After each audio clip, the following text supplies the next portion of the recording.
de iniciar con la presentación suya y dándole el espacio al doctor José Navarro. José Navarro es también codirector y cofundador de este semillero de investigación penal que estamos creando, y pues usted es el primer invitado de honor en este semillero. Doctor José Navarro, el doctor Juan Carlos Gómez. Doctor Juan Carlos, un placer conocerlo. José Luis Navarro, mucho gusto. Profe, mucho gusto. ¿Cómo estás? ¿Cómo te va?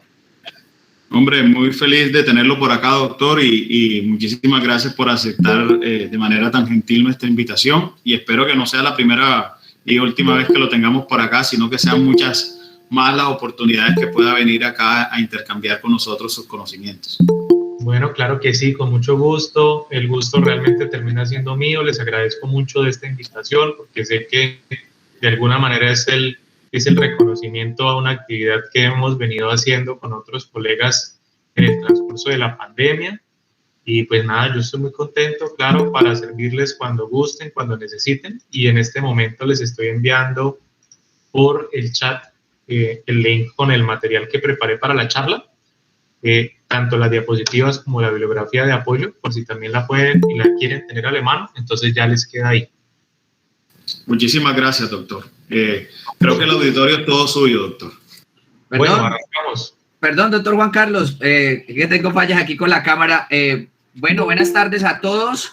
Vamos, como estamos realizando la respectiva grabación de esta conferencia tan importante, damos la bienvenida al doctor Juan Carlos Gómez Nieto. El doctor Juan Carlos, su presentación es abogado, egresado de la Universidad Autónoma de Bucaramanga, con estudios en maestría en Ciencias Penales y Criminológicas de la Universidad Externado. También es abogado litigante en Derecho Penal y Derecho Disciplinario, miembro del Colegio de Abogados Penalistas, docente universitario tanto en pregrado y creo que por ahí también ya está en posgrado.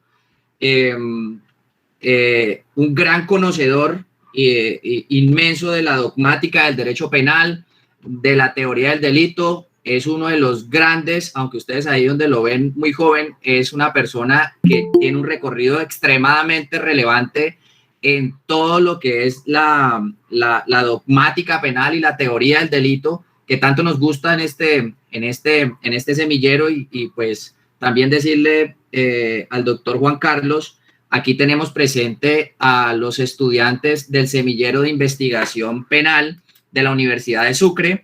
Tenemos demás estudiantes de toda la Facultad de Derecho. Aparte de eso, también se están conectando y fueron invitados, y ya veo allí algunas caras reconocidas de otras universidades de aquí del departamento. Hay algunas personas también que se están conectando de otras ciudades por la relevancia y la importancia de su conferencia, doctor. Darle la bienvenida en nombre de los directivos de la Universidad de Sucre, del decano de la Facultad de Derecho, de nosotros los cofundadores con el doctor José Navarro y el suscrito del Semillero de Investigación Penal. Como le decimos, usted es el invitado de honor.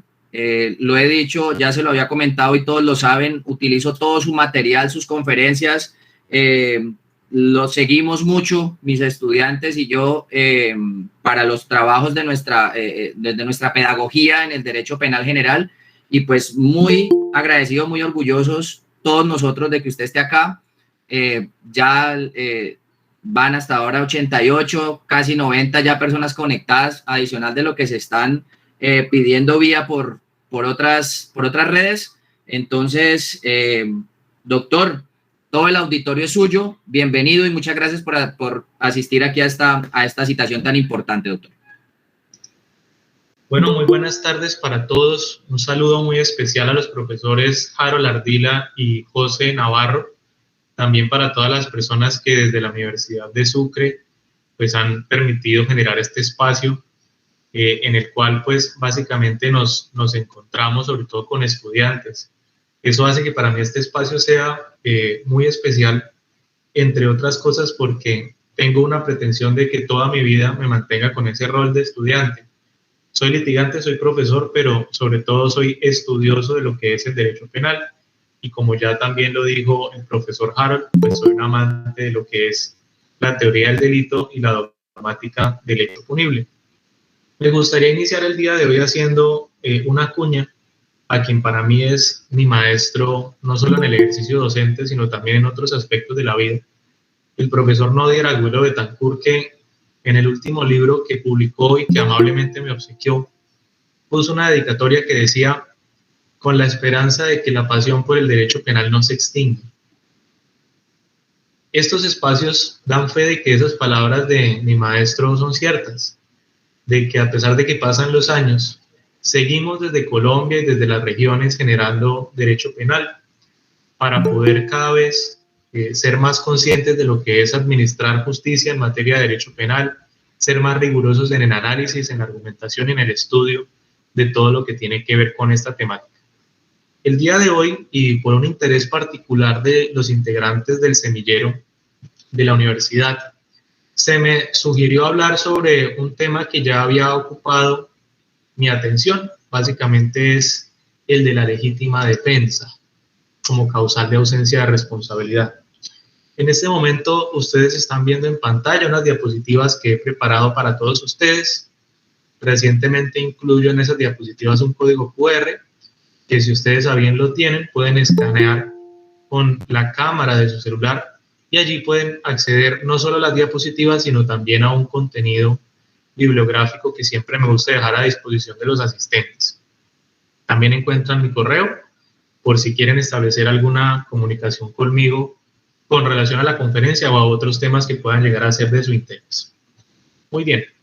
Mi pretensión inicial con esta charla es que abordemos la legítima defensa, pero un poco más allá de lo que veríamos normalmente en una clase o en una sesión de nuestra asignatura de Derecho Penal General. Es decir, no vamos a arrancar a hablar del artículo 32, numeral sexto, y simplemente referir los requisitos de la legítima defensa. Tal vez eso sea lo menos importante de la charla de hoy. Me gustaría que hoy lo llevemos a otro punto sin que ello implique romper una comunicación con el auditorio.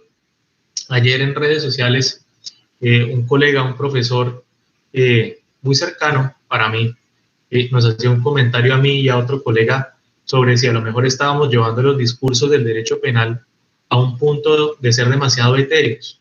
Yo creo que no es que el debate sea etéreo, yo creo que el tema de analizar y decantar responsabilidad penal no es sencillo, requiere la utilización de un lenguaje preciso, pero no por ello incomprensible.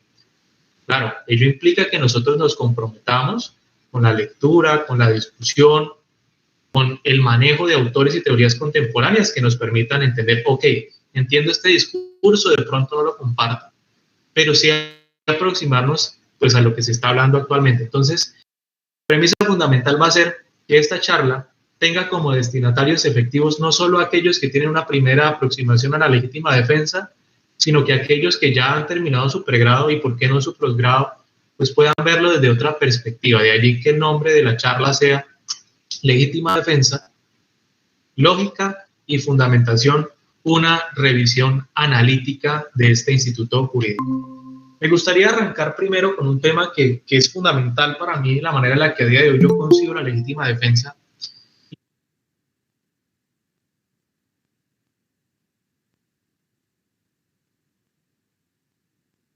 Compuesto por normas. Encontramos normas que tienen distinto operador deóntico, es decir, de una o de varias normas pueden desprenderse varias proposiciones jurídicas obligantes. Esto tiene una manera de explicarlo de forma más sencilla. Una norma puede tener distintos mensajes para su destinatario. Puede prohibirle realizar una acción, puede demandarle realizar una acción, o puede facultarlo para que realice una acción. Voy a poner 3 ejemplos muy sencillos de esto. Pensemos en el derecho penal y pensemos cómo, por ejemplo, en el ámbito de la tipicidad existen tipos penales de acción, tipos penales de omisión, y como en sede de antijuridicidad, como lo vamos a ver hoy, hay causales de justificación que me permiten excepcionalmente realizar una conducta que previamente hemos constatado como típica. Entonces, yo puedo observar el delito de homicidio y entender que lo que hay detrás de ese artículo 103 es la prohibición de atentar en contra de la vida de otro. Esta norma entonces tiene un operador deóntico de prohibición, prohibido matar. En los tipos penales de omisión, por ejemplo, el de omisión de socorro, la norma tiene un operador deóntico que me obliga a realizar una acción. Me dice, si alguien se encuentra en una situación de peligro y yo estoy en condiciones de ayudarle, entonces préstele ayuda, préstele socorro. En este caso, la norma me obliga a la realización de una acción. Y por otro lado, en sede de antijuridicidad, vamos a encontrar situaciones como las que refiere el artículo 32, numeral sexto o séptimo, que lo que nos dicen es, oiga, en ciertos casos a usted le estará permitido, no nos dicen qué, porque lo que está permitido deviene del análisis de la tipicidad. Entonces podemos llegar a la conclusión, oiga, recuerde usted que si bien el ordenamiento jurídico penal le dice que matar a otro está prohibido y por eso existe el artículo 103, excepcionalmente usted podrá matar a otro y si se reúnen los requisitos de la legítima defensa, pues usted podrá estar justificado y no responderá penalmente. Entonces fíjense cómo inicialmente las normas del derecho penal pueden tener tres distintos operadores deónticos: prohibir, obligar o permitir una determinada conducta humana. Fíjense cómo este es nuestro discurso inicial desde la lógica deóntica. Ahora bien, es importante entender que los ordenamientos jurídicos que se encargan de la regulación del comportamiento humano se caracterizan por no ser cerrados. ¿A qué me refiero con que no son cerrados? El ordenamiento jurídico, por ejemplo, en lo penal, no tiene una norma que regule cada clase de acción. Es decir, no vamos a encontrar desde el ordenamiento jurídico de lo penal, básicamente, que se regule cualquier clase de comportamiento humano. Justamente la tipicidad lo que hace es seleccionar cuáles de todos esos comportamientos activos o omisivos inicialmente pueden ser relevantes para el derecho penal. Voy a poner un ejemplo supremamente sencillo. Si yo preguntase en una clase de derecho penal general si el beber agua, por ejemplo, durante esta conferencia está prohibido o está permitido de acuerdo al Código Penal, la respuesta más sensata sería decir, pues profesor, honestamente, es que ni está prohibido ni está permitido, porque yo no encuentro una norma que diga está prohibido tomar agua durante una conferencia, pero tampoco encuentro una norma que me diga que está permitido hacerlo. Entonces viene la pregunta, ¿qué pasa o cómo debe entenderse de acuerdo al ordenamiento jurídico aquellas conductas que no están ni prohibidas ni permitidas expresamente? Es decir, ese argumento que nosotros normalmente sacamos a relucir, por ejemplo, cuando estamos en juegos de mesa. Decimos, es que todo aquello que no está prohibido está permitido, ¿verdad? Es una frase que escuchamos en distintos espacios y en distintos escenarios. Pero ¿por qué no podría ser válida la regla al contrario? Es decir, en determinados casos establecer que lo que no está permitido está prohibido. ¿Podríamos hacer cualquiera de esas dos manifestaciones? Lo cierto es que sí. Un ordenamiento jurídico que se caracteriza por no tener una norma que regule expresamente cada clase de comportamiento humano, también deberá contemplar una regla como cláusula de cierre de ese sistema operativo de normas jurídicas. Es decir, ¿qué hacemos con aquellas conductas que vamos a determinar como neutrales, que no están ni prohibidas ni permitidas, como el tomar agua? En materia de derecho penal, ustedes recordarán que uno de los principios más importantes es el principio de legalidad, según el cual no puede haber delito sin ley y no puede haber pena sin ley. Eso de entrada nos debe llevar a la conclusión de que en materia de derecho penal, la cláusula de cierre opera de la siguiente manera: aquel comportamiento que no está prohibido, entonces se entenderá como permitido. Entonces, fíjense, las conductas neutrales que no están, o más bien aquellas conductas que al no estar ni prohibidas ni permitidas expresamente por las reglas de la tipicidad y de la antijuridicidad, entonces se entienden como también permitidas de manera residual. Entonces, fíjense que ya sabemos, existen comportamientos que en sede de tipicidad están prohibidos, tipos penales de acción, o que son obligados a prestarse, tipos penales de omisión, conductas que pueden estar permitidas porque hay una norma que así lo indica, y por otro lado, conductas que ni al estar prohibidas ni permitidas se entienden como permitidas de manera residual. Ahora bien, ¿esto qué quiere decir de cara a nuestro análisis de la teoría del delito? Que si nosotros observamos la lógica o la disposición lógica que tienen las categorías del delito, vamos a poder explicar esas categorías de la tipicidad y desde la antijuridicidad a partir de algo que parece una herramienta de brujería, que es justamente la que aparece ahorita en pantalla, el hexágono deontológico. El hexágono deontológico es simplemente la forma en la cual podemos utilizar una herramienta visual para entender, para mostrar que existen dos niveles de regulación de la conducta a partir de lo que puede entenderse y que ya hemos hablado como tipos de prohibición y tipos de permisión. Me explico y vamos a ir aterrizándolo un poco. Este polígono regular, ¿verdad?, que vemos sobre el centro de la pantalla en color amarillo, básicamente nos habla de, en primer lugar, las normas que constituyen la tipicidad, es decir, aquellas normas que componen la parte especial del código de nuestra ley 599 del 2000. Esa ley 599 del 2000 nos trae tipos penales de acción y de omisión. Por eso, en una de las esquinas de este rectángulo, de este primer nivel, encontramos las normas que me obligan a hacer algo, es decir, los tipos penales de omisión, y por otro lado, los tipos penales que me obligan o que me prohíben hacer algo, los que conocemos normalmente como los tipos penales de acción. Ahora bien, nosotros sabemos que dentro de este análisis del delito, para que la conducta sea punible, se requiere que sea no solamente típica, sino también antijurídica y posteriormente analizar que el autor haya realizado ese comportamiento culpablemente. Por eso es que en este segundo nivel del rectángulo encontramos lo que puede ser entendido como los tipos permisivos o justamente las causales de justificación de las cuales hemos venido hablando. ¿Eso qué quiere decir? Que cuando nosotros estamos analizando un caso sencillo o puede no ser sencillo de legítima defensa, donde, por ejemplo, Pedro mata a Juan porque Juan estaba a punto de acabar con la vida de esta otra persona. Entonces nosotros podemos entender que ese comportamiento que se adecua dentro del tipo penal de homicidio, que en principio estaría prohibido, excepcionalmente está permitido. Es decir, la lógica propia de la aplicación de una causal de ausencia de responsabilidad y expresamente de una causal de justificación, y en este caso en concreto de una legítima defensa, no es otra cosa que lo que se conoce como una colisión de dos normas que tienen distinto operador deóntico. De manera más clara, cuando yo concluyo que una persona no responde penalmente porque actúa en legítima defensa, estoy estableciendo una excepción a la prohibición de la conducta de homicidio.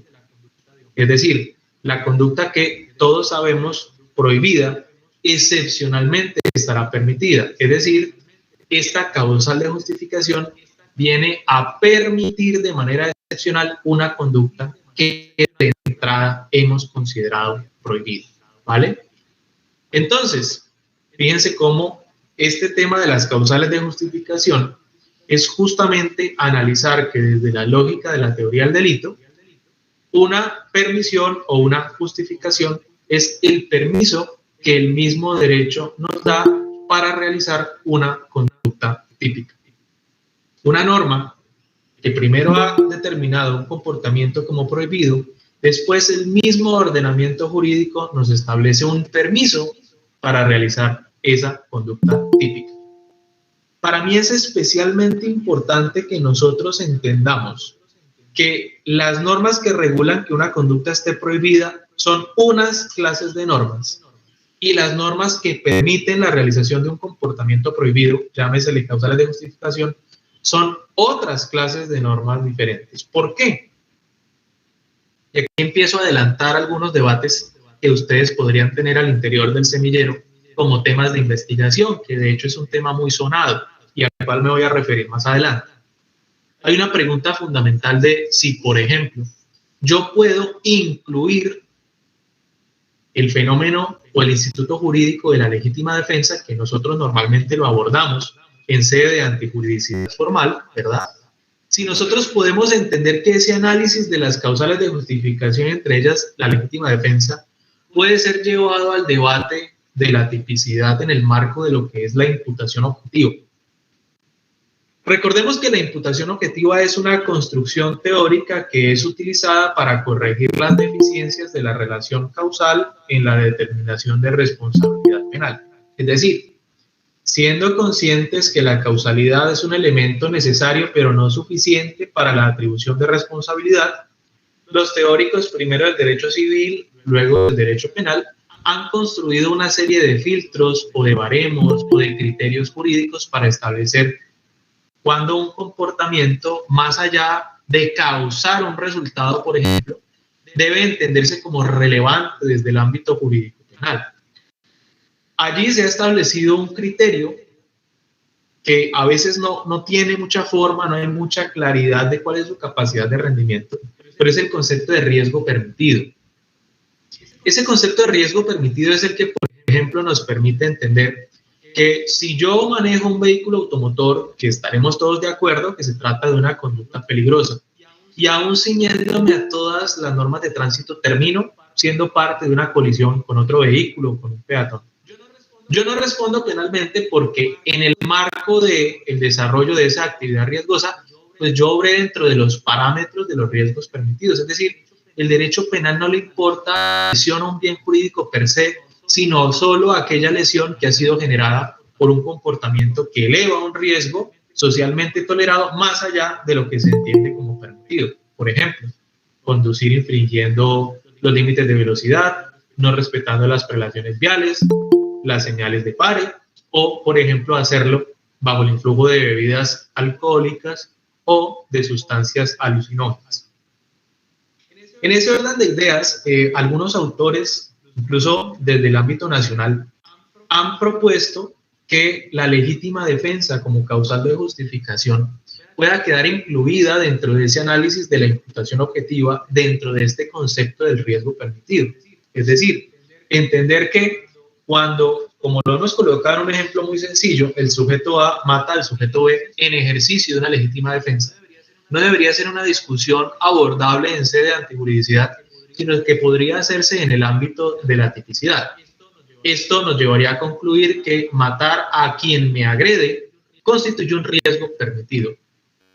Yo considero que ello no es viable, no solo por lo que acabo de referir brevemente sobre la estructura y la fundamentación de unas y otras clases de normas, sino porque en punto al principio de legalidad es muy distinta la construcción de una prohibición que de una permisión. Me explico.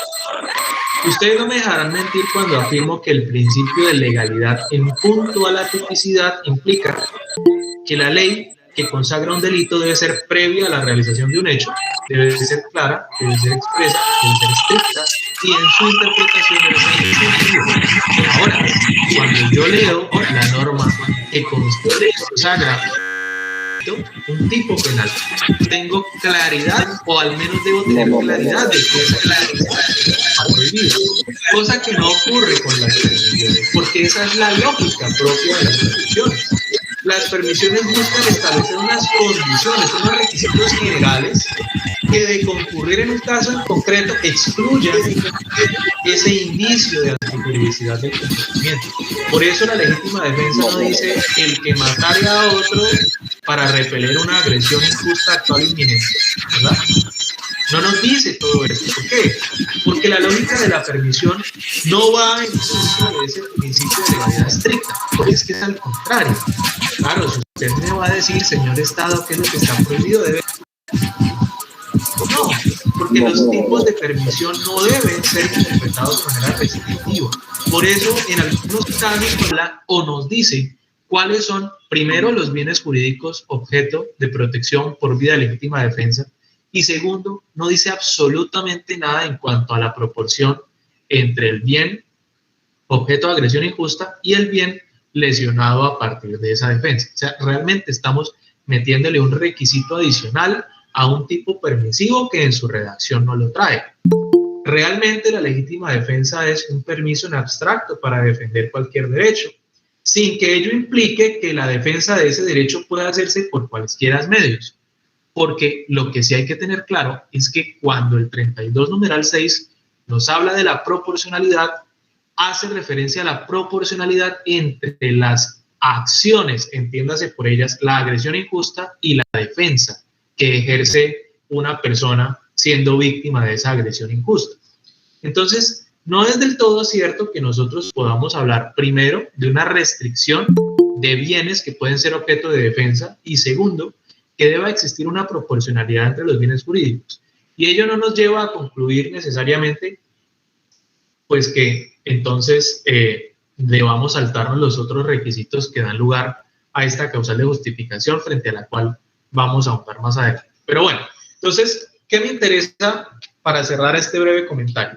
Que ustedes tengan claro que a día de hoy hay algunos autores que proponen que dentro de esta teoría de la imputación objetiva que ha venido sufriendo una especie de hipertrofia, es decir, cada vez se agranda más, ¿no? Abarca más sucesos. Hay algunos autores que dicen, venga, todo aquel elemento negativo del delito, es decir, toda aquella causal de justificación, puede ser interpretada como un riesgo permitido y al ser un riesgo permitido, abarcable dentro de la tipicidad, y entonces el análisis se reduce a un juicio de imputación objetiva.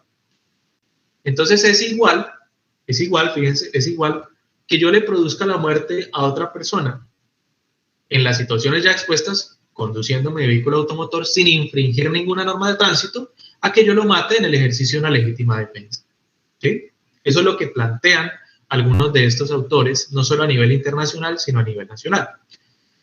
A día de hoy, la postura dominante en Colombia, no solo doctrinal, sino también jurisprudencialmente, pues no ha llegado a ese punto, entiende esa tripartición digamos, de las categorías dogmáticas del delito, y entienden que una cosa es el análisis de la conducta en sede de tipicidad y otro el análisis en sede de antijuridicidad, y allí, en ese juicio de antijuridicidad formal es donde verificamos si concurre alguna de las causales de justificación que ahorita vemos en pantalla, que acá me faltó incluir desde la del numeral tercero, y básicamente quiero hacer un comentario en punto a una conclusión a la cual podemos arribar de la misma redacción de nuestro código.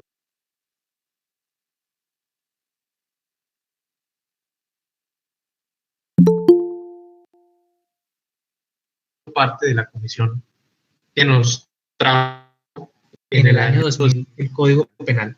Se dice que fue voluntario, fue consciente el hecho de que el legislador, en punto al artículo 32, no hubiese discriminado entre las causales de ausencia de responsabilidad, entre aquellas que excluyen la acción, aquellas que excluyen la tipicidad, aquellas la antijuridicidad y la culpabilidad, sino que se dejó al arbitrio de los jueces y de los litigantes para que pudieran argumentar libremente cuál era la ubicación sistemática de uno y otro instituto jurídico. Lo cierto es que el artículo 32 tiene una pequeña trampita. Aquí no está en pantalla, pero ustedes perfectamente la pueden revisar. Cuando ustedes miran el inciso segundo del artículo séptimo, perdón, del artículo 32 numeral séptimo, van a encontrar que allí dice que el que exceda los límites propios de las causales 3 a la 7 recibirá o podrá recibir una reducción de la sanción correspondiente a la que sea no menor de la sexta parte del mínimo ni de la mitad del máximo. ¿Por qué digo que hay una pequeña trampita? Porque ese inciso segundo del numeral séptimo del artículo 32 se conoce no solo en Colombia, sino a partir de un estudio de derecho comparado como el exceso en las causales de justificación o como el exceso en las justificantes. O sea que si ese segundo inciso del numeral séptimo nos habla de los excesos en las causales de justificación, pues todos aquellos que allí se refieren son causales de justificación. Vuelvo y repito, numerales 3, 4, 5, 6 y 7. Estando en el 6, el que hoy, pues básicamente va a ocupar en mayor medida nuestra atención. Entonces, fíjense lo que ya hemos dicho hasta acá. Sabemos que la legítima defensa es una causal de ausencia de responsabilidad. Sabemos que desde el punto de vista deóntico es una norma jurídica que me permite la realización de una acción que está prohibida por otra norma que tiene otra clase de operador deóntico, que son las que dan lugar a la tipicidad. Y ahora vamos a ver un argumento que nos permite entender cuál es el análisis propio de que un comportamiento se ajuste o no a la legítima defensa a partir de lo que se conoce como la teoría de los desvalores en el injusto. Sobre esta teoría de los desvalores, hay que reconocer una gran incidencia de un autor que se llama Carl Binding. Carl Binding, que escribe una obra que se llama La teoría de las normas y su contravención en materia de derecho penal. Y allí Binding básicamente lo que buscaba establecer era una diferenciación entre dos conceptos, entre lo que es la norma y la ley penal. La norma penal y la ley penal son diferentes. Binding básicamente partía de la siguiente pregunta. Decía, venga, preguntaba al auditorio, cuando el delincuente comete un delito, ¿viola la ley penal? Es decir, si vamos a hablar de un ejemplo sencillo como el delito de homicidio o el de hurto, cuando en el caso 1 Pedro mata a Juan, en el caso 2 Pedro se apropia de la cosa mueble de propiedad de alguien más, en esos casos el delincuente viola la ley penal y todos diríamos de entrada, sí, lo hacen, viola la ley penal porque pues está consagrado ese hecho como delito. Binding decía, pero miremoslo con más atención. ¿Qué dice la ley? La ley dice es el que matare a otro incurrirá en prisión. Y el hurto dice el que se apodere de cosa mueble ajena incurrirá en prisión. Dice Binding, realmente el delincuente no viola la ley penal, le da cumplimiento. Le da cumplimiento. La norma dice el que matare a otro y el hombre mata. Entonces, realmente no viola la ley penal, le da cumplimiento. Entonces le decían a Binding, ¿y usted entonces qué está diciendo? Yo escribo un libro que se llama Las normas y su contravención. Binding dice, no, espérese.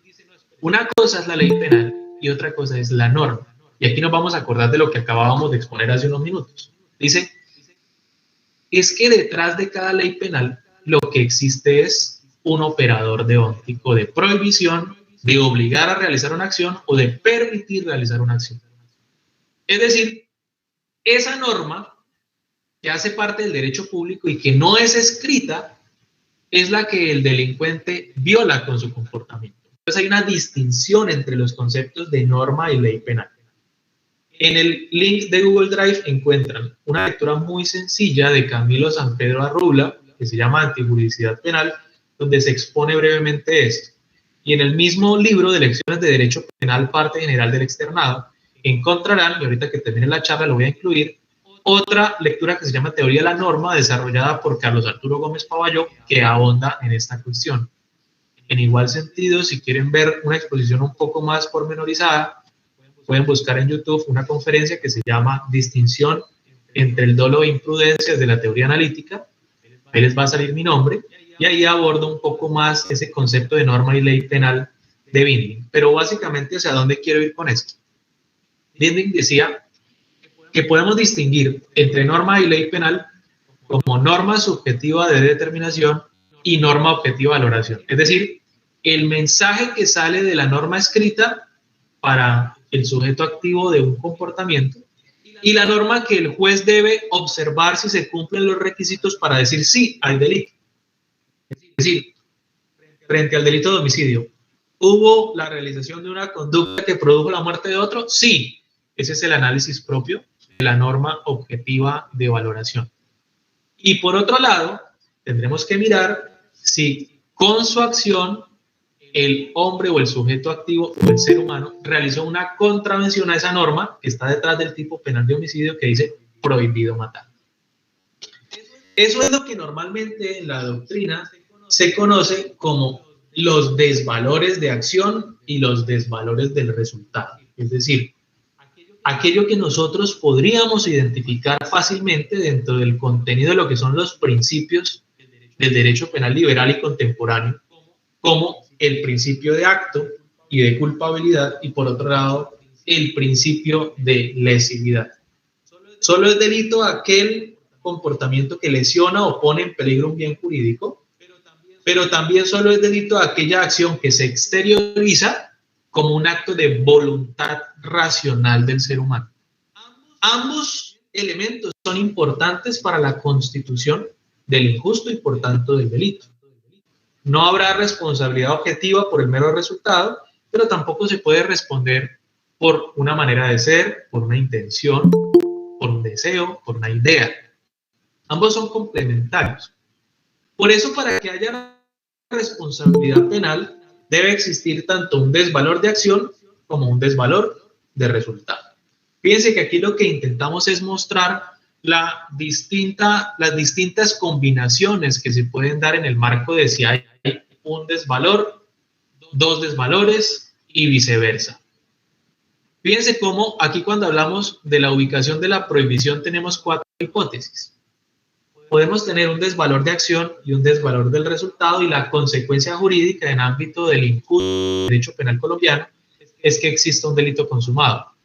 Entonces, A, con el ánimo de matar a B, toma un arma de fuego que sabe cargada, le apunta a la cabeza sabiendo la víctima viva, dispara y le produce la muerte. Hay una acción de matar y un resultado muerte.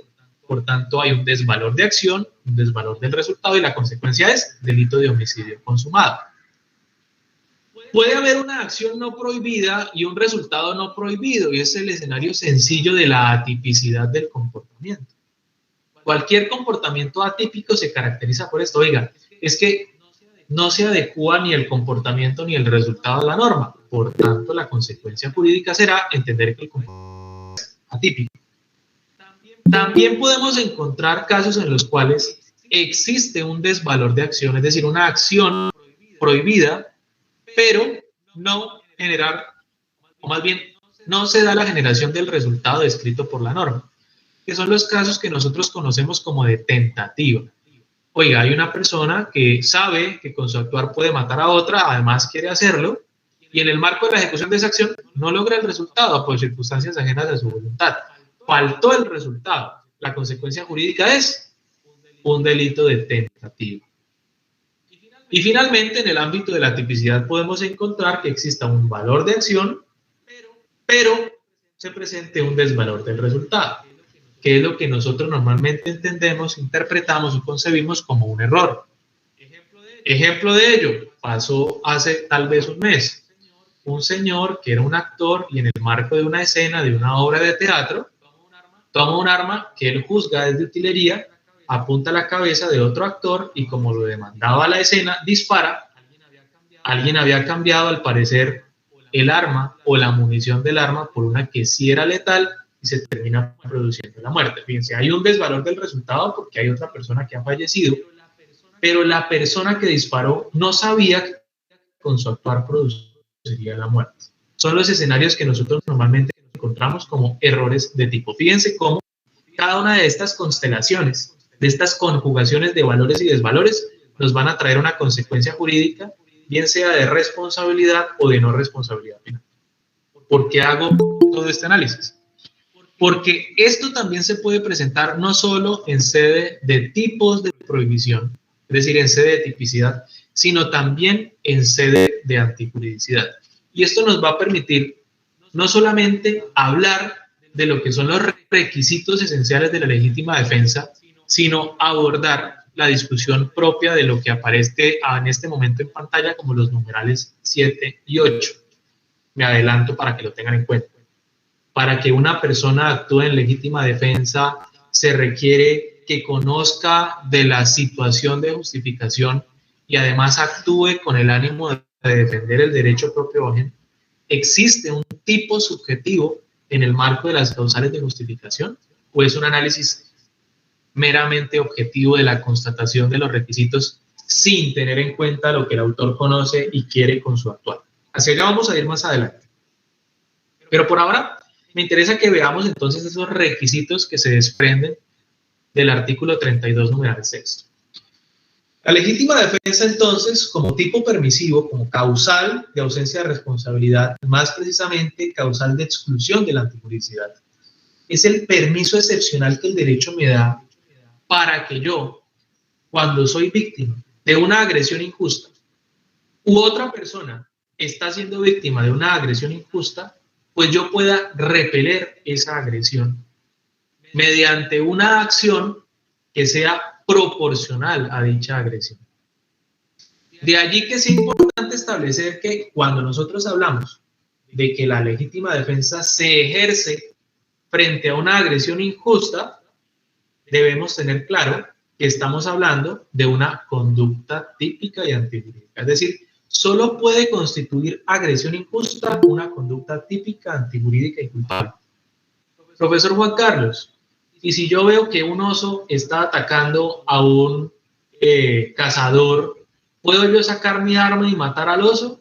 Claro, se puede hacerlo. Profesor, ¿actúe yo en legítima defensa? No, en legítima defensa no. ¿Por qué? Porque el oso, al ser un animal, no realiza una conducta típica y antijurídica. Profesor, ¿y entonces cómo me explica usted eso? Por ejemplo, de cara al artículo 339A, que plantea como relevante el matar a un animal de forma dolosa. Pues uno podría afirmar, es que aquí el caso es diferente, porque no estamos frente a una legítima defensa, siendo el animal quien despliega una agresión injusta, sino estamos es frente a un estado de necesidad, porque esa agresión de ese animal constituye un peligro, igualmente actual e inminente, pero no una agresión. Entonces, lo primero que hay que tener en cuenta es que cuando hablamos de agresión, estamos hablando de que alguien está ejerciendo en mi contra o de otro una conducta típica y antijurídica. Entonces, de entrada, la legítima defensa en materia de penal solo debe analizarse frente a la realización de esta clase de comportamientos. De allí que yo, por ejemplo, pueda ejercer una legítima defensa frente a un sujeto que puede ser declarado inimputable por la agresión que me está realizando a mí. Si una persona frente a un hecho es declarado inimputable y ese hecho constituye una agresión en mi contra, yo me puedo defender. Recordemos que la imputabilidad o la inimputabilidad es un debate que se da en punto a la culpabilidad. Y como la legítima defensa me exige es que la agresión sea injusta, pues cabe defensa, legítima defensa, no solo frente a las agresiones de sujetos imputables, sino de sujetos inimputables al momento de realizar esa agresión. Entonces, primer requisito, debe existir una agresión injusta, entendiendo por esta una conducta típica y antijurídica. Segundo, la legítima defensa debe realizarse frente a esta agresión solo si la agresión es actual o inminente. La actualidad o la inminencia hace referencia a que básicamente la agresión existe o no hay duda de que existirá. Es decir, no hay duda de que en un instante posterior existirá esa agresión. Esa es la diferencia entre actualidad e inminencia. Voy a poner un ejemplo sencillo que no tiene que ver con esto. Un estudiante que lleva, por ejemplo, su nota del curso de penal general en 2, necesita para poder aprobar sacar en el examen 4 y no se presenta el día del examen. La pregunta es, ¿ya perdió la materia? No, no la ha perdido. ¿Por qué no la ha perdido? Porque solo la perderá al momento en el cual el profesor verifique que no fue, le ponga el respectivo 0 y lo suba al sistema. Solo a ese momento habrá perdido. ¿Pero es inminente la pérdida de la materia? Claro. Porque ya matemáticamente no es posible, solo faltará que pase el tiempo para que entonces aparezca en el sistema como reprobado. Lo mismo ocurre con la agresión. Esto es difícil a veces de explicar, sobre todo cuando quien nos escucha no quiere entender o ya se ha parado frente a una hipótesis en esta clase de situaciones. Me explico. Cuando uno explica el requisito de la actualidad de la inminencia, siempre viene el comentario de, o sea que tengo que esperar a que me maten para defenderme. No, no es que tenga que esperar, si es que se trata de una legítima defensa para proteger el derecho a la vida, no tiene que esperar a que lo maten. Pero no puede adelantarse la no existencia de agresión para ejecutar una defensa. No puede haber defensa, en este caso, si previamente no se ha generado una agresión injusta. En ese orden de ideas, en este caso en particular, pues fíjense que la legítima defensa solo opera si esa agresión existe de manera actual o no hay duda de que existirá inminente. Uno de los requisitos que básicamente viene implícito es que la agresión sea real. Cuando hablamos de que la agresión sea real, sobre todo lo que queremos es excluir la posibilidad de que pueda entenderse una agresión en términos, por ejemplo, mágicos, ¿verdad? Entonces la persona que dice, no, es que yo le causé una lesión a él porque básicamente él me estaba haciendo brujería. Cosa que ha ocurrido incluso en países como en Colombia. Nosotros, por ejemplo, y la Corte Suprema de Justicia no me dejará mentir, tenemos casos de exorcismos, tenemos casos de brujos en materia, por ejemplo, de delitos contra el patrimonio, de estafa y demás. Entonces, básicamente aquí lo que hablamos es que en unos términos de un conocimiento de un ámbito social, la agresión debe ser real. No debe estar fundamentada en lo que consideramos agresiones desde un punto de vista supersticioso.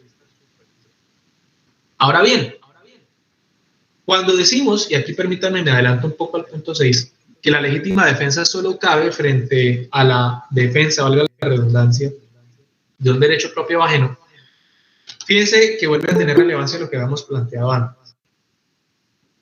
La ley no nos dice absolutamente nada de cuáles derechos son susceptibles de defensa, ni de si hay que realizar un ejercicio de ponderación entre el derecho que está primero siendo agredido y el que a la postre termina siendo afectado por la acción defensiva. Lo cual no nos debe llevar necesariamente a concluir que en pro de cualquier derecho es válida cualquier defensa, porque justamente esto es lo que analizan los requisitos de la necesidad y de la proporcionalidad. Ahora bien, ¿a qué hacemos referencia con la necesidad de ejercer la defensa? Que yo me veo obligado a realizar una acción defensiva para evitar la lesión de dicho bien jurídico.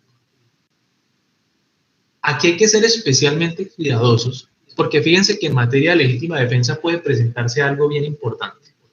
Si detrás de la legítima defensa hay un argumento que dice que el derecho no puede ceder ante el injusto, yo no estoy obligado a soportar una agresión injusta, el Estado me reconoce la posibilidad de que yo mismo pueda defender mis derechos.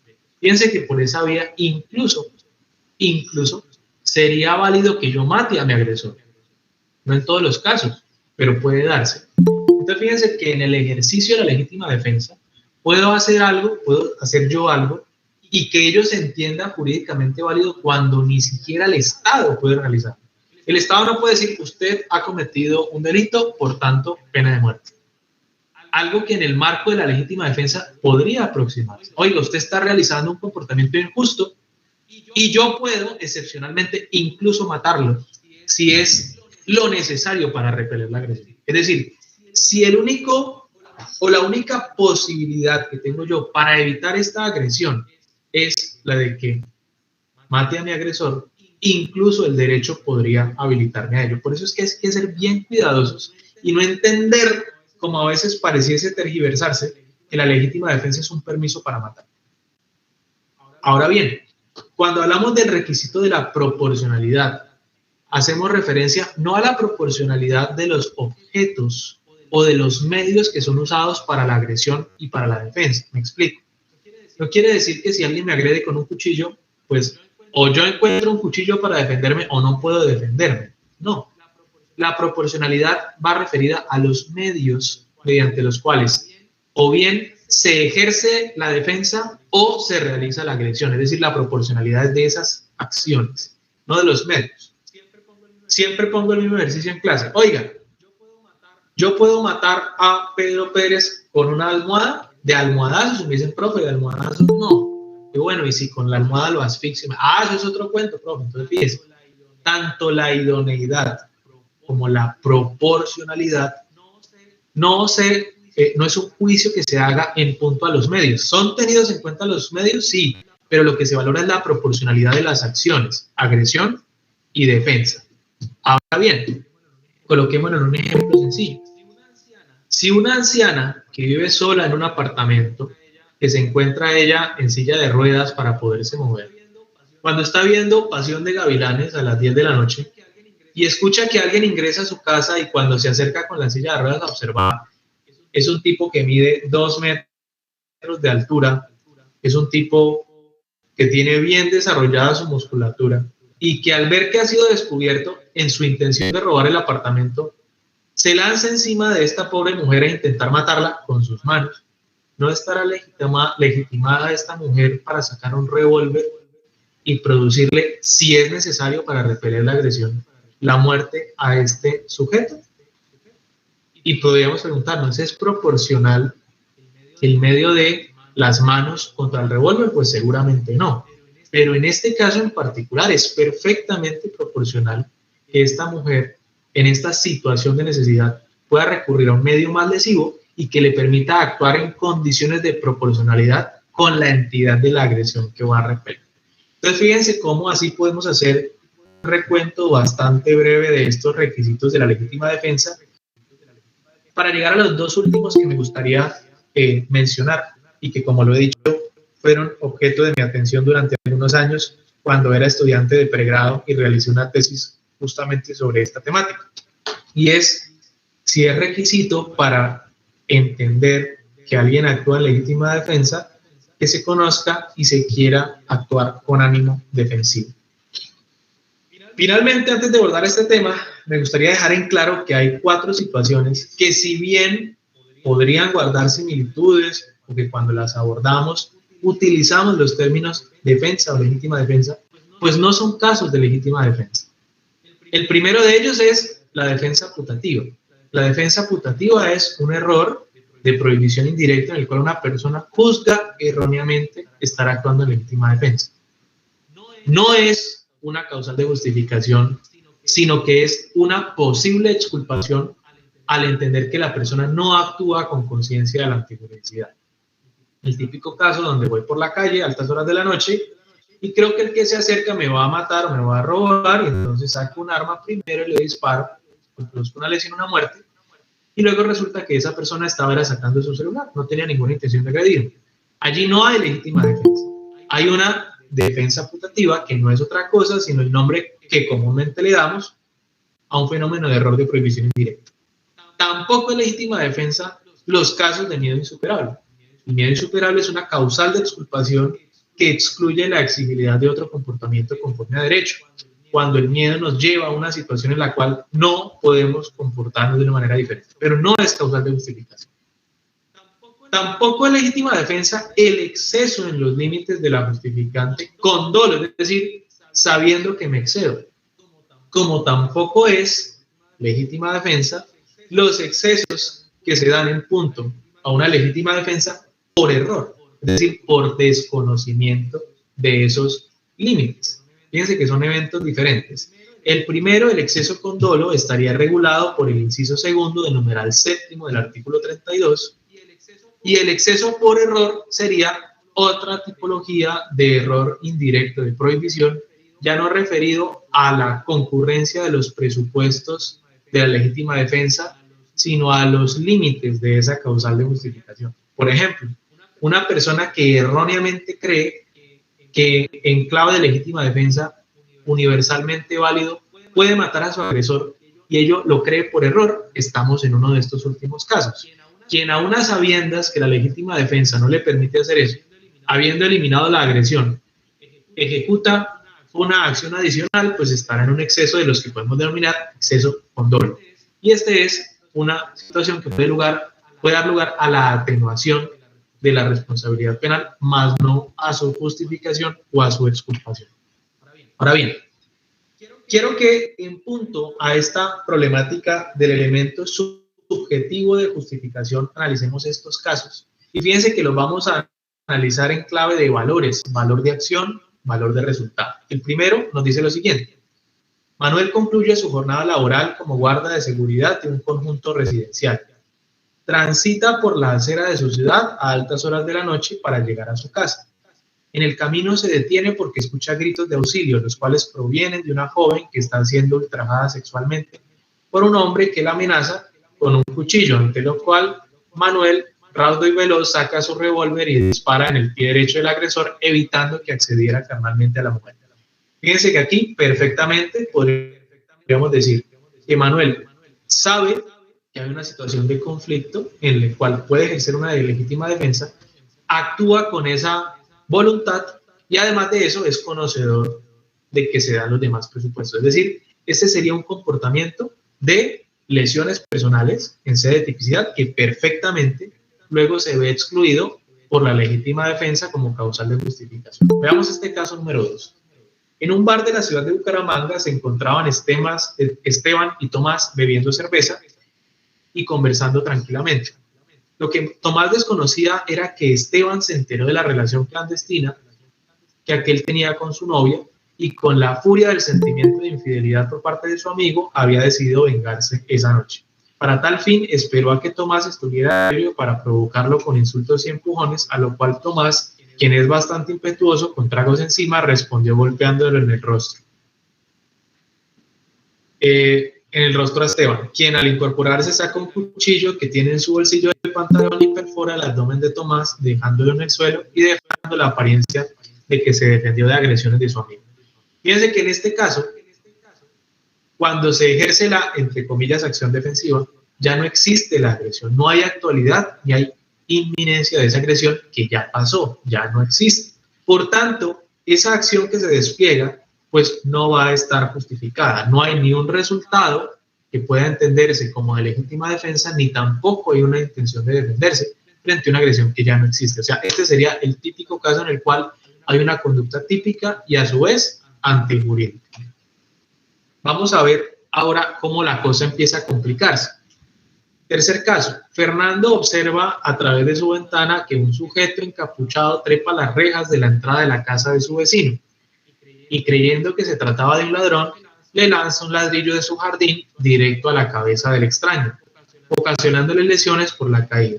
Sin embargo, se da cuenta que el sujeto que abatió era su mismo vecino que había dejado las llaves dentro de casa y trataba de entrar trepando la reja. Fíjense que este es el caso clásico de defensa putativa y en este caso, como ya lo referí, tendríamos que analizarlo desde el punto de vista de un posible error de prohibición indirecto analizable en sede de culpabilidad. Y nos queda el caso más importante para lo que quiero plantear y es el siguiente. Pedro es enemigo declarado de Alejandro y al ver que éste compró un vehículo nuevo se propone a romperle el parabrisas, para lo cual lanza una piedra contra el vidrio quebrándolo en pedazos. No obstante, ignora que dentro del automóvil se encontraba el hijo recién nacido de su vecino, quien había sido olvidado por su padre al interior del vehículo, y de no haber sido por la altura del parabrisas, el niño hubiera muerto por asfixia. Entonces, fíjense, en este caso, hay una persona que no sabe que adentro del vehículo hay un bebé que está en peligro de muerte. Su intención es la de realizar un delito de daño en bien ajeno. Pero con esa acción típicamente relevante, lo que termina es generando que el niño se salve, que el niño no fallezca. La pregunta es, claro, aquí lo estamos analizando en sede de estado de necesidad, porque aquí habría un peligro actual inminente. Pero cambiémoslo al siguiente caso. Una mujer espera a que su marido ebrio e infiel llegue una noche de parranda y dice, hoy sí, cuando llegue le doy su merecido. Entonces lo espera detrás de las escaleras con una sartén y cuando cruza la puerta lo golpea en la cabeza. Le causa unas lesiones gravísimas, pero al prender la luz se da cuenta que no era su marido, sino que era un ladrón que se había internado en la casa a robar. Fíjense que aquí sí hay una agresión injusta. Podríamos hablarlo en cada legítima defensa y la pregunta es, ¿podemos reconocerle la legítima defensa a esta mujer o bien a este hombre que se llama Pedro, aun cuando no saben que actúan en una situación de justificación? Y sobre eso se ha escrito muchísimo, muchísimo. Aquí, por ejemplo, aparecen las imágenes de varios libros y mi trabajo de pregrado básicamente lo que intentó fue establecer cuál era la respuesta que daba la doctrina nacional, la doctrina extranjera, la jurisprudencia y obviamente tomar una postura. ¿A qué conclusión llegué? Primero, nuestra jurisprudencia de la Sala Penal de la Corte Suprema de Justicia ha indicado que en el injusto del derecho penal tienen igual relevancia el valor de acción y el valor del resultado y en igual sentido los desvalores de acción y de resultado. Es decir, para que un comportamiento sea punible se requieren ambos desvalores y para que opere una causal de justificación se requieren ambos valores. Es decir, la Corte, si bien no ha tenido un caso de estos, sí ha planteado en la argumentación que para que exista legítima defensa se requiere conocer la situación de peligro para el bien jurídico y actuar con la intención de repeler la agresión. En igual sentido se pronuncian autores, por ejemplo, españoles y alemanes. Pero ante la no existencia de una norma que expresamente regule estos eventos de ausencia del elemento subjetivo de justificación, analógicamente aplican otro instituto. Los alemanes recurren a la disposición de la tentativa inidónea, que distinto a lo que ocurre en Colombia, allá la tentativa inidónea puede ser punible, en Colombia es imposible que sea punible. Y los españoles recurren a lo que se llama la justificante incompleta, que es la forma que ellos le dan a nuestro inciso segundo del numeral séptimo del artículo 32, el exceso en las causales de justificación. No es este el caso que está llamado a regular la norma, pero por analogía lo podemos aplicar.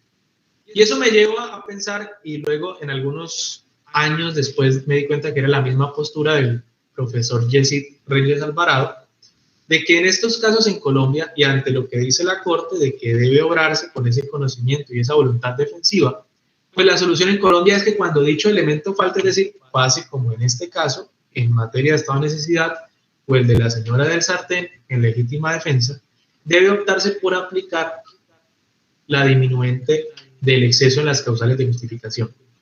No porque sea un exceso, porque es el instituto jurídico que más se aproxima para poder regular la reducción del injusto que trae ese escenario de tener un valor de resultado, pero no un valor de acción.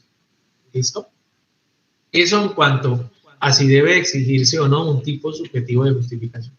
Ahora, finalmente, y para no hacer esto más extenso, porque creo que vamos a tener un espacio para poder dialogar, no lo sé, pero me gustaría que así fuese, si hay algunas preguntas, les adelanto lo que les había comentado, o más bien culmino con lo que les había adelantado.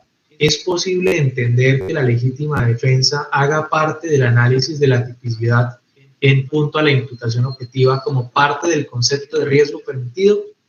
Creo yo que no, y en esto sigo a varios autores que entienden que lo que se ha presentado recientemente es que se quiere hacer un imaginario de que el riesgo permitido es una metacategoría que aun cuando pertenece a la imputación objetiva abarca cualquier elemento negativo del delito, es decir, que un inimputable actuaría dentro del riesgo permitido, podríamos decirlo, que quien actúa en estado de necesidad exculpante, miedo insuperable, error de prohibición, actúa dentro de los parámetros del riesgo permitido. Esto no solamente desconoce la estructura de unas y otras normas que regulan el comportamiento humano, es decir, lo que hemos dicho de la lógica deontótica, del hexágono deontológico, de las distintas reglas que me permiten entender cuándo algo está prohibido y permitido, sino que entre otras cosas llevan a un parámetro de la globalización, a ese concepto de riesgo. Creo que más acertado que entender que la legítima defensa se aborde en sede de imputación objetiva, podríamos es preguntarnos si podemos aplicar una imputación objetiva en sede de tipos permisivos. Piénsese, por ejemplo, en este caso. Durante las conferencias de derecho desarrolladas en la Universidad de América, el señor Camilo, quien se encuentra en las primeras filas del público, se da cuenta que otro participante llamado Pedro está apuntando con un revólver al oponente, el señor Mario. Camilo recuerda que el señor ponente es juez dentro de uno de los procesos a su cargo como litigante y decide desenfundar su arma de fuego disparando en el pecho del señor Pedro, quien cae al suelo herido y de forma oportuna logra disparar en contra de Mario, el ponente. Aquí en estas diapositivas ustedes encuentran otros casos que básicamente son excusas para pensar si realmente la legítima defensa, por ejemplo, plantea un resultado. Me explico. En el homicidio está claro, el resultado es la muerte de una víctima. Pero ¿será que la legítima defensa me exige como resultado el que yo efectivamente salve el bien jurídico que estaba en peligro? Por ejemplo, acá. ¿Podría yo estar justificado a pesar de que no logré la defensa de ese derecho que estaba en peligro? Fijémonos en este segundo caso.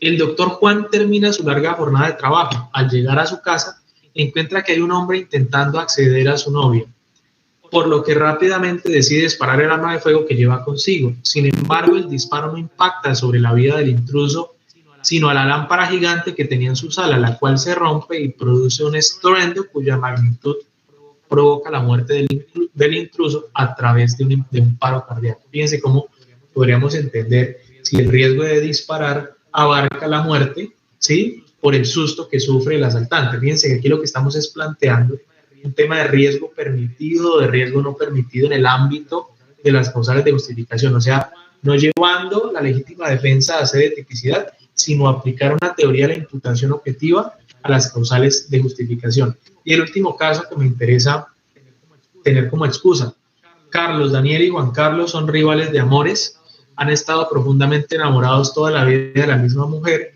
quien nunca ha decidido con quién estar. Un día cualquiera se reúne con amigos para jugar a las cartas y en este momento Carlos Daniel y Juan Carlos, quienes poseen armas de fuego, se apuntan mutuamente por debajo de la mesa. Carlos Daniel dispara primero sobre la vida de Juan Carlos, causándole la muerte. No obstante, al ver a Juan Carlos abatido, se da cuenta que también estaba apuntándole con un arma de fuego por debajo de la mesa. Fíjense que este es un caso como lo que habíamos venido planteando, si se debe o se puede exigir o no un tipo subjetivo de justificación. Ahora, finalmente, darles las gracias y como sé que estamos en el ámbito de un semillero de investigación, me gustaría sugerirles unos temas que recientemente son interesantes en punto a la temática de la legítima defensa. El primero de ellos sería justamente el que enunciamos acá, si puede quedar abarcada la legítima defensa por el concepto de riesgo permitido en el ámbito de la imputación objetiva. Segundo, si se puede ejercer una legítima defensa en pro de animales como seres sintientes, como titulares de derechos. Tercero, si se puede ejercer legítima defensa frente a bienes jurídicos colectivos, por ejemplo, el medio ambiente. Y a su vez, uno que estuvo a lo largo de la charla como problemático, si se puede restringir el catálogo de derechos que pueden ser objeto de defensa vía legítima defensa. Esos serían algunos de los temas que me parecen importantes, de actualidad, que se podrían analizar, digamos, en el marco de un semillero. Todos hacer una breve investigación y tendrían en ese orden de ideas mucho que aportar al debate en materia de derecho penal en nuestro país. No siendo más, nuevamente les agradezco de antemano la atención, la participación, la voluminosa concurrencia a esta charla, la cual espero haya sido de su agrado, y pues le doy bienvenida nuevamente a los profesores José y Harold. Muchas gracias. Doctor, muchas gracias, muy amable por su excelente participación, muy agradecido ante todo. Sé que hay muchas preguntas, un éxito la conexión, superamos en este espacio más las 100 personas, nos tocó crear otro enlace para poder ingresar el resto de participantes. Importante, doctor, que la teoría siempre la práctica va siempre amarrada de una buena teoría, como lo decía el gran filósofo alemán Rudolf von Jhering, y que lo recordaba nuestro maestro también, porque somos seguidores del maestro Nodier Agüelo Betancourt, que también utilizamos todo su material en nuestra universidad. Doctor, le doy la palabra al doctor José, que va a dirigir o va a decantar las opciones de preguntas. Ya hay estudiantes en el seminario que están pidiendo la voz para poder resolverlas, y entonces damos el espacio que el doctor nos pueda resolver estas dudas. Muchas gracias, doctor Juan Carlos. Primero que todo, felicitarlo por esta excelente exposición que acaba de hacernos. De verdad que abordó el tema con bastante claridad. Me parece que no solamente abordó el punto como tal, sino que hizo una correlación entre teoría y práctica que me parece que fue bastante enriquecedora para todos nosotros que estábamos atentamente escuchándolo. Yo quisiera pues iniciar con un tema que siempre me ha llamado la atención dentro de todo lo que es la legítima defensa. Recuerdo en mis clases de pregrado, cuando teníamos como libro base para estudiar todos los temas de penal general, el libro del maestro Reyes Echandía, que él hablaba en algún momento sobre la legítima defensa privilegiada y hacía alusión a ella en relación a aquella en la que se puede dar cuando estando de pronto dentro de un ámbito, digamos, de intimidad, de protección, como estando dentro de mi casa, pudiese repeler la agresión de cualquier persona, casi que sin tener de pronto un límite dentro de la proporcionalidad de la forma como repeler ese ataque, o al parecer eso era, digamos, lo que se podría entender o extraer de la lectura del libro del maestro Reyes, colocando ejemplos básicos como podría ser los sistemas de protección que se colocan normalmente en la casa, cercas eléctricas, vidrios en las paredes para evitar o agredir de pronto a una persona que quisiera entrar al inmueble. Entonces yo quisiera que de pronto, frente a este punto, nos diera algún concepto o profundizar un poquito más sobre ese aspecto, mientras que esperamos que los estudiantes de manera ordenada, por favor, soliciten el uso de la palabra y se le va dando para ir contestando las preguntas, las cuales no sé cómo está usted de tiempo, doctor Juan Carlos, cuántas preguntas pudiera de pronto permitir hacerle, y que de alguna manera no ver afectada su agenda. Muchas gracias. Bueno, profesor José y profesor Harold, muchas gracias nuevamente. Y bueno, una pregunta muy interesante. Tengo tiempo. Las preguntas que salgan las podemos resolver. Esta pregunta me permite darme cuenta que hubo algo que no se abordó durante la charla, entonces la agradezco especialmente. Nuestro Código Penal, dentro de este numeral sexto del artículo 32, consagra ambas clases de legítima defensa, la convencional y esta que se denomina como legítima defensa privilegiada. Lo que ocurre con la legítima defensa privilegiada es que se valora como especialmente peligrosa o se entiende ya per se como una agresión el ingreso de una persona a mi domicilio sin que esta persona tenga una autorización para ello.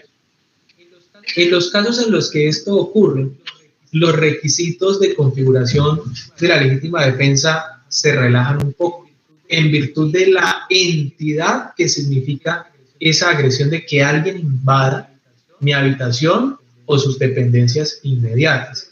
Entonces se reduce también, digamos, una obligación de verificar si la agresión es real, por ejemplo, cuál es la intención que puedo yo corroborar de una persona que ingresa a mi casa.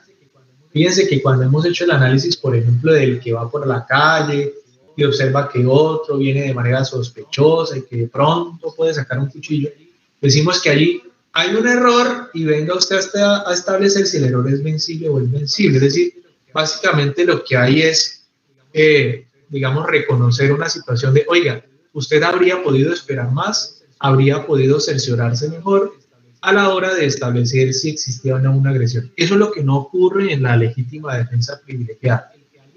El que alguien ingrese a mi domicilio, sin autorización, ya es una agresión de tal magnitud que me habilita a mí a defenderme sin realizar una verificación adicional.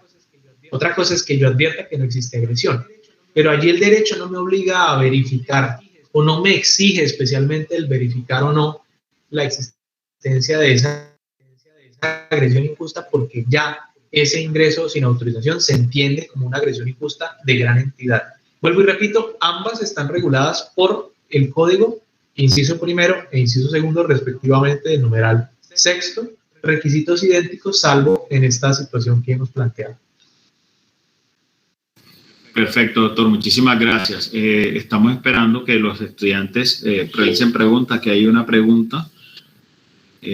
Voy a abrir el chat, que no la hicieron directamente, sino a través del chat. La pregunta concreta que realiza el estudiante Otálvaro José Domínguez es: ¿qué efectos o consecuencias tiene el exceso en la legítima defensa? Bueno, el exceso en la legítima defensa, como traté de ponerlo en la charla, puede manejarse desde dos perspectivas. La primera como un simple exceso que atenúa al injusto, y la segunda como un exceso mediado por un error. El primero es un tema que se resuelve, como parece ser claro, en el ámbito del injusto, y el segundo en el ámbito de la culpabilidad. Si una persona se excede en el ejercicio de lo que en principio fue una legítima defensa y lo hace sabiendo los límites de la legítima defensa, es decir, se excede conociendo que excede, daría lugar a la aplicación del inciso segundo del numeral séptimo del artículo 32. Y ello trae como consecuencia jurídica, primero, que exista una conducta típica, antijurídica y culpable, pero que la pena por el delito se reduzca sin que sea inferior a la sexta parte del mínimo o a la mitad del máximo, ya dependiendo de lo que se haga desde el punto de vista del sistema de cuartos. Ahora bien, quiero hacer aquí una claridad en especial. Miren, el tema del exceso en las causales de justificación no solo da lugar a una gran atenuación del injusto, fíjense, sexta parte del mínimo de la pena y la mitad del máximo. No solo es una gran reducción del injusto, sino que también está consagrado como una de las causales de aplicación del principio de oportunidad. Entonces, el Código de Procedimiento Penal, en alguna de las causales, nos dice justamente que en los casos en los cuales hay excesos sobre causales de justificación, puede aplicarse el principio de oportunidad. O sea que no solamente sería un comportamiento de menor relevancia, sino que incluso de tan poca relevancia que la Fiscalía como titular de la acción penal pueda renunciar a esa acción penal. Eso sí se da en el marco del exceso a sabiendas del exceso. Ahora, si el exceso se da por el desconocimiento de los límites de la justificación, dará lugar a un error de prohibición indirecto. Y al tratarse de un error de prohibición indirecto, la consecuencia será que si el error es invencible, no hay responsabilidad penal, pero si el error es vencible, la pena se atenúa a la mitad. Entonces, fíjense, regulan temas distintos. Ambos son excesos, pero en el primer caso el exceso se da a sabiendas y en el segundo el exceso se da por error. Aquí hay algo que no cuadra. A mí personalmente me pasa. Yo no sé cómo puede recibir menos pena, aunque el descuento es facultativo. ¿Cómo puede recibir menos pena el que se excede sabiendo que se excede que el que se excede por error? Y ahí que, para mí, en esa interpretación entre ese concurso aparente de circunstancias de atenuación del injusto, el juez debería entonces aplicar el exceso a sabiendas, porque son dos normas que regulan situaciones jurídicas similares, pero sería una contradicción lógica y en términos de justicia sería desproporcionado que reciba menos pena aquel que se excede a sabiendas que aquel que se excede por error. Doctor, discúlpeme, ese tema que usted está tratando, pues ya desde el punto de vista de, no me puedo quitar la investidura de litigante y me hacen hacer una duda porque me parece de pronto importante plantear. Si en un momento dado, dentro de un proceso, se tienen, habida cuenta pues, de la complejidad de probar varios elementos que contiene la legítima defensa, porque no es una causal fácil de probar, tiene una cantidad de aspectos que desde el punto de vista probatorio, si se escogiera eso como teoría del caso, fuese en juicio un poco complejo establecer. Habría que tener de pronto muy bien estructurado el acervo probatorio para poder de una u otra manera lograr que un juez le reconozca esa situación a un defendido. Pero ante la figura de un preacuerdo, si se llegasen a tener de pronto elementos estructurales para poder establecer una aproximación a la legítima defensa, pero que en esa estructuración de la teoría del caso se dé cuenta el litigante al hacer la autocrítica de su acervo probatorio, que le quedaría de pronto más fácil hacer un preacuerdo planteándole a la Fiscalía el reconocimiento de un exceso de legítima defensa. ¿Usted cómo aconsejaría plantear esa situación? ¿Realmente sería provechoso plantear de entrada un preacuerdo en esas circunstancias o tratar de pronto de establecer, como usted lo acaba de plantear, la posibilidad de que de pronto la persona actuó creyendo estar dentro de los límites de la legítima defensa y de pronto de esa manera obtener algún beneficio punitivo? Bueno, muy importante pregunta porque es básicamente centrar la vista en donde la teoría y la práctica se unen. Si yo tengo un caso, que de hecho he tenido un par en los cuales uno puede llegar a discutir un tema de legítima defensa o de exceso. Si mi teoría del caso es acreditar un exceso, que en últimas termina siendo aceptar responsabilidad, porque como he tratado de demostrarlo, pues hay conducta típica, antijurídica y culpable, yo creo que siempre la primera instancia es acudir al fiscal, hablarle, indicarle la lectura que tenemos del caso e intentar convencerlo. Porque como ya he tratado de establecer, pues por vía de exceso tenemos incluso, usted me acaba de plantear una tercera vía. La primera es que el fiscal no me crea ni media y yo vaya y lo acredite en juicio para que el juez entonces declare responsabilidad pero atenuada por el exceso. Opción 1. Opción 2. Yo le diga, señor fiscal, hagamos un preacuerdo, los hechos nos dan y desde el punto de vista del principio de legalidad, podríamos entonces reconocer el exceso como parte del acuerdo, segunda hipótesis. O tercera, que yo pueda convencerlo a tal punto que entonces el fiscal me diga, ¿sabe qué? Voy a pedir acá, por ejemplo, porque la víctima tampoco está muy participativa, sobre todo en términos de oposición, diga, puedo aplicar principio de oportunidad. Y cualquiera de las hipótesis son viables, y cualquiera, y fíjense que en ese orden las estamos nombrando, de la más perjudicial a la menos perjudicial, también de la más riesgosa a la menos riesgosa. El tema de acreditarlo es un debate interesante, implica que nosotros aquí no solo tengamos clara la película en la cabeza, sino que podamos mostrarla clara al interior del proceso, lo cual a veces se vuelve una complejidad. Pero yo personalmente he tenido una muy buena experiencia con el proceso más difícil desde el punto de vista sustancial que he tenido en mi oficina.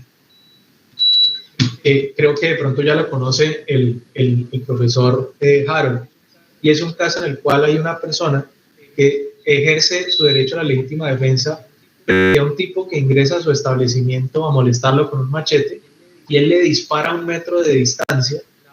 La bala inexplicablemente no da en ese agresor y termina produciendo la muerte de un tercero que estaba a varios metros atrás.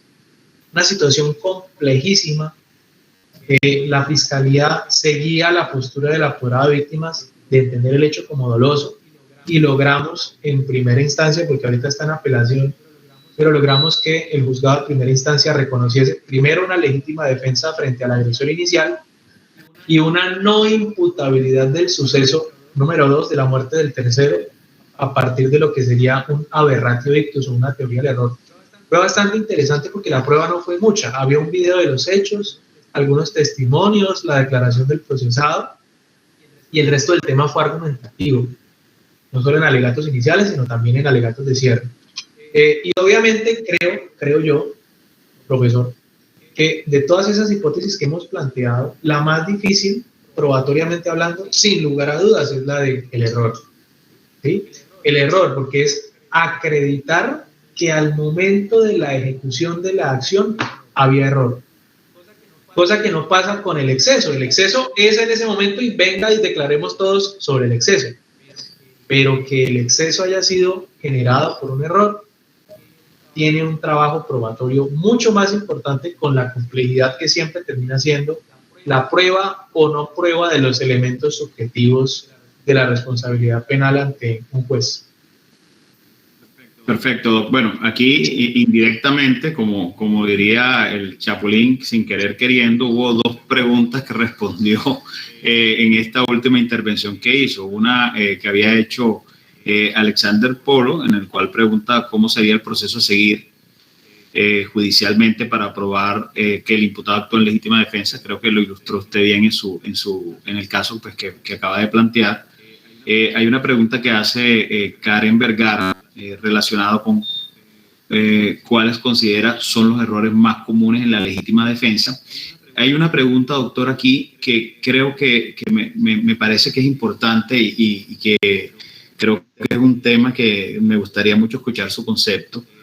Una pregunta hecha por Adriana Lucía Porto, que dice: ¿se puede hablar de legítima defensa en los procesos de captura cuando el sujeto es agredido injustamente? Me parece que de pronto ya hace referencia a aquel típico caso cuando la comunidad llega y atrapa a un ladrón y termina casi que linchándolo. ¿Se podría entender esa acción de la comunidad como el ejercicio de una legítima defensa? Bueno, podríamos plantearlo desde las 2 hipótesis, tanto de si aquel que es capturado se defiende, como de si aquellos que capturan con la captura entienden están neutralizando una agresión. Lo primero es entender si existe agresión, ¿no? Si no existe agresión, el hecho de que yo pueda capturar a otro es el legítimo ejercicio de un derecho que tengo yo como ciudadano, ¿sí? Entonces podríamos analizarlo incluso desde otro ámbito, de otra causal de justificación. Pero si todavía existe agresión al momento en el cual se produce esa captura, llamémosla en flagrancia, entonces podríamos analizarlo primero desde el punto de vista del ciudadano, ¿sí? No es necesario abordarlo desde el punto de vista de la legítima defensa, porque creo que es el legítimo ejercicio de un derecho, de una actividad lícita. Y desde el otro punto de vista, ¿qué pasa si alguien es erróneamente capturado y entonces se defiende, por ejemplo, de la ciudadanía? Fíjese que ahí estaríamos frente a una posible existencia de un error, ¿no? De un error de aquellos que ejecutan la captura. Y ya la pregunta sería si ese error, de qué característica es, de tipo o de prohibición, permite entender que hay una agresión injusta frente a la cual el otro puede defenderse, ¿sí? Existe una obligación de sucumbir frente a una captura que se realiza por parte de alguien que no sea un agente público, ¿sí? Creo que es lo que viene siendo interesante, porque el agente público realmente obra conforme a una orden, por ejemplo, judicial, y en ese orden de ideas no estaría actuando lícitamente y frente a él no cabe legítima defensa. Pero ¿qué pasa cuando hay un error en esa ecuación? La cuestión se complica y se reducirá la posibilidad de entender que quien es capturado ejerza legítima defensa así esa situación de captura configura una agresión injusta o si por el contrario tengo yo que o estoy obligado jurídicamente a recibir esa coacción. Fíjese que hay un profesor argentino que lo plantea de una perspectiva bien importante y es: si yo estoy obligado a soportar una condena injusta, ¿sí? Fíjese, a mí me decantan un debido proceso, me determinan responsable, en términos de justicia material yo realmente soy inocente, yo estoy obligado a recibir esa sanción o puedo resistirme. Y si me resisto, ¿qué consecuencias puede traer? Es un tema bien importante que lo ha trabajado un autor argentino.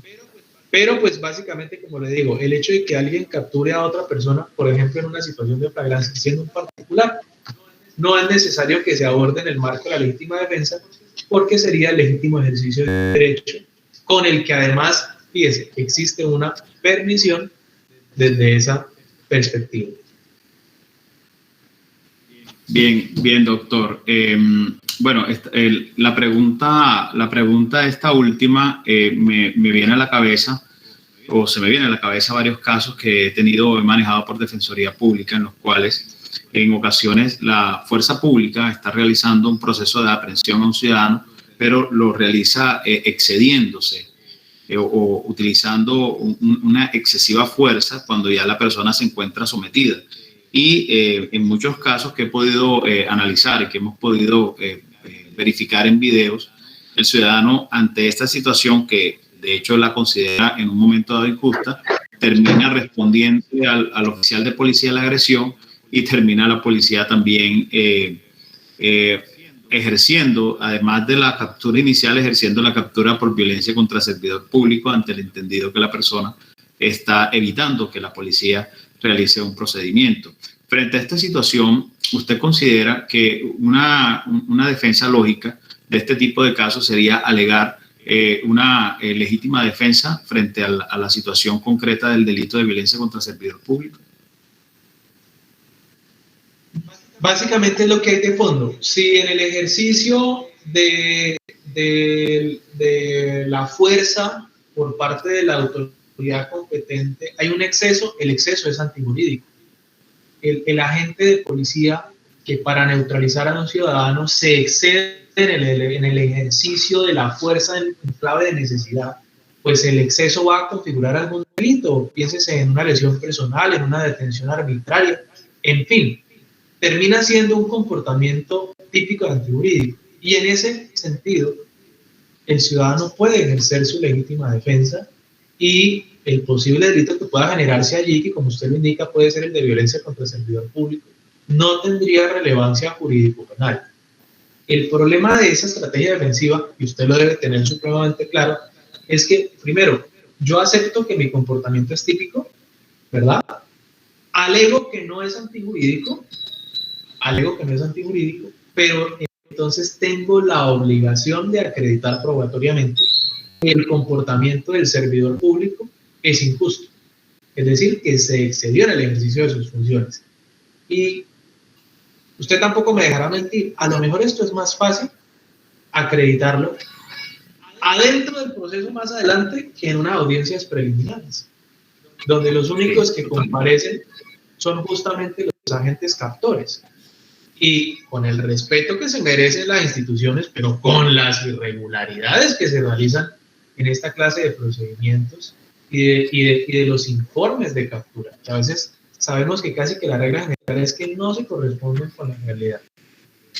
Entonces tiene esa dificultad desde el punto de vista práctico, pero desde el punto de vista sustancial estaría clarísimo. Es claramente el exceso que habilita al ciudadano a ejercer una legítima defensa, pero que entonces trae como consecuencia que yo acepte que para mi defendido la conducta es típica y adquiero la obligación de acreditar que el comportamiento del servidor fue antijurídico. Perfecto. Doc, aquí hay muchas preguntas, pero yo voy a tratar de escoger dos más, pues porque sería casi que interminable la conferencia. Yo sé que más allá de que usted amablemente nos ha dicho que tiene tiempo, pues tampoco quisiéramos abusar mucho de su gentileza. Hay dos preguntas que creo que me llaman poderosamente la atención. Una es si se puede usar como causa la legítima defensa cuando la reacción de la víctima ocurre después de la huida del agresor. Y eso creo que tiene que ver un poquito con el tema de la proporcionalidad de la agresión. Y hay otra pregunta, luego que conteste esa, una última pregunta acá que me parece bastante interesante. Bueno, esta es una pregunta muy interesante. Si bien, fíjense que aquí perdimos un poco el norte, porque no sabemos frente a qué delito estemos hablando. Y cuando nosotros partimos de la hipótesis de cierto delito, es importante para establecer si hay o no agresión, si es actual o es inminente, porque ello se establece conforme a la estructura del tipo penal y a cómo éste se entiende consumado. Entonces pongo un ejemplo. Si yo voy por la calle y veo cómo el ciudadano A le dispara al ciudadano B y el ciudadano B cae herido gravemente y el ciudadano A arranca la huida y yo viéndolo que está huyendo, saco un revólver, le disparo y le produzco una lesión mortal. Pues en ese caso no puedo alegar yo una legítima defensa. ¿Por qué? Porque ya se había realizado la agresión, ya la agresión no existía, era una agresión pasada. Entonces, en el caso de un homicidio, si el homicida escapa de la escena del hecho y yo le disparo para que éste no huya, para matarlo, en ese caso no hay una legítima defensa porque ya la agresión pasó. Ahora bien, si yo cambio esta perspectiva a la del hurto, por ejemplo, recordemos que el hurto es un delito contra el patrimonio cuyo verbo rector es el de apoderarse de cosa mueble ajena. Y el apoderarse de cosa mueble ajena implica dos cosas. Primero, el desapoderamiento de la cosa y el posterior apoderamiento de esa misma cosa por parte del autor del hurto. Y aquí es donde nosotros hablamos de las esferas de dominio. El desapoderar es sacar de la esfera del dominio la cosa que es el objeto material del hurto, y la consumación del hurto solo se da con la posterior, con el posterior ingreso de la cosa al ámbito de dominio del sujeto activo del hurto, que básicamente se da cuando la persona al menos por un instante tiene la capacidad de disponer de la cosa como suya. Entonces, si estamos en clave de hurto, perfectamente la persona puede acabar de generar el apoderamiento material de la cosa, pero que jurídicamente el hurto no se haya consumado. Y entonces en la huida yo puedo generarle una lesión, puedo capturarlo, ¿verdad? Y en ese ámbito, fíjense lo curioso, por un tema de bien jurídico y de consumación del tipo penal en concreto, allí sí habría agresión actual, cosa que no pasaría en el homicidio, como en el caso que acabamos de exponer. Entonces, dependiendo de la estructura del tipo penal, si el tipo penal aún no se ha consumado, quiere decir que la agresión aún es actual, y mientras la agresión sea actual, existe la posibilidad de que yo ejerza la defensa, obviamente dentro de los parámetros de necesidad y proporcionalidad. Entonces, habría que mirar la estructura del delito que constituye la agresión injusta frente a la cual yo ejerzo la defensa, para saber si dentro de la huida, la defensa que yo ejecute está o no justificada, o si no se cumpliría con el requisito, en este caso, de la actualidad o inminencia. Gracias, Doc. Y una última pregunta. Usted planteó en la conferencia un caso relacionado con una anciana, pues que es agredida a golpes por un hombre corpulento y ella se defiende con un arma. Tal vez basada en esa pregunta, Andrea Pérez Arrieta señalando pues que si uno de los requisitos de la legítima defensa es la proporcionalidad, se le debe exigir a quien defiende que use medios de igual proporción a los del agresor, teniendo en cuenta que quizás no pueda tenerlo fácilmente a la mano. Me imagino que frente a un caso de pronto que no sea tan notorio la desproporción como en el caso de la anciana, de pronto un caso ya de fuerzas más parejas, ¿cómo se manejaría ese tema de la proporcionalidad, doctor? Bueno, no se le puede exigir que utilice el mismo medio. Realmente lo que exige la legítima defensa para que haya lugar a la misma es que de todos los medios lesivos para la realización de la defensa, el autor escoja el menos lesivo para el derecho del agresor. Entonces, claro, de los medios disponibles para ejercer la acción defensiva, utilícelos, no solo los menos lesivos, porque no es tan importante, sino utilícelos en la medida en que sean proporcionales para ejercer esa legítima defensa.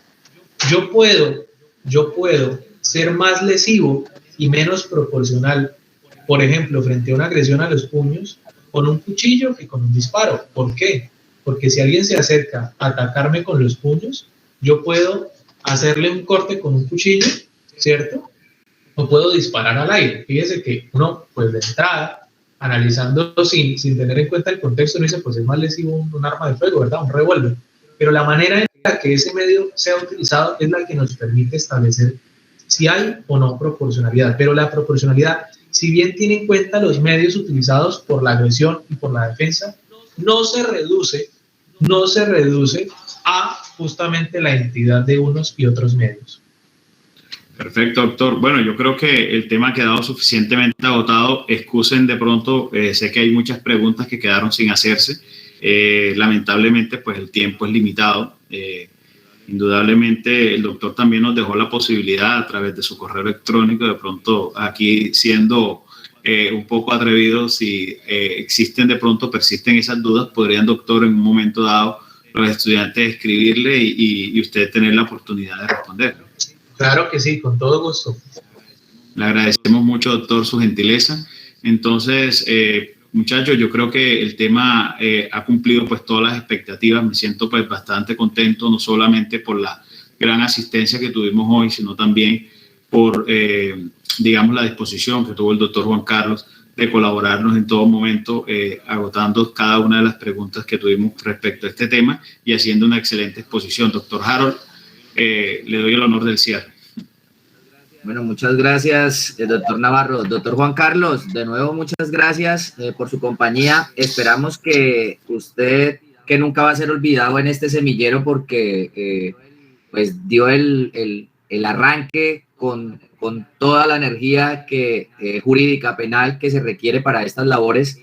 Le vamos a pedir un favor también, muy respetuoso, y como dice el doctor José Navarro, abusando un poco de su gentileza, poder hacer los diferentes puentes con otros tratadistas tan importantes y conocedores del derecho penal como lo es usted. En el caso también, pues ya estamos haciendo contacto con el doctor Tres Palacios, que nos parece también un excelente docente y abogado, y pues llegar de pronto a unas esferas gigantes como lo es lograr algún día algún encuentro con el maestro Nodier Agudelo Betancourt.